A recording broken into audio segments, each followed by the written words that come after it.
ओडिशा रे लांच कारबार जेपरी एक ट्रेंड पलटि जाइछि। विभिन्न सरकारी कार्यालय रे चाकरी करुथबा कर्मचारी बा अधिकारी माने लांच न नेले काम करिबा जेपरी तांकर अधिकार, सहीपरि प्राय प्रत्येक दिन लांचुआ बा दुर्नीतिखोर अधिकारी और कर्मचारी माने भिजिलेंस हाथ में धरा पड़ुथबा नजर को आसुछि। गतकाली पुणी जने ब्लॉक जनमंगल अधिकारी विभागर डाटा एंट्री ऑपरेटर 5000 टंका लांच नहीं भिजिलेंस हाथ में धरा पड़िछंती। एही घटना बाबद रे जहाँ सूचना मिली बालेश्वर जिला सेमुलिया ब्लॉक जनमंगल अधिकारी विभागर डाटा एंट्री भावे कार्यरत विश्वरंजन प्रधान भद्रक अंचल नरेश मुदुली एससी विभागर सर्टिफिकेट आवेदन करने को आसीथिबा बेले 5000 टंका नदेले तांकर काम होई परिबो नाही बोली कहिथिले।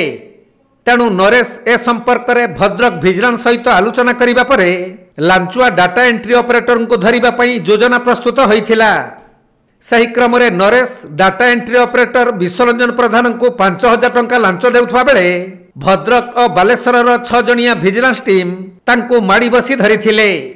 परे तांको भिजिलेंस कार्यालय को निया जाई अधिक तदंत चालुथबा जणा पड़िछि।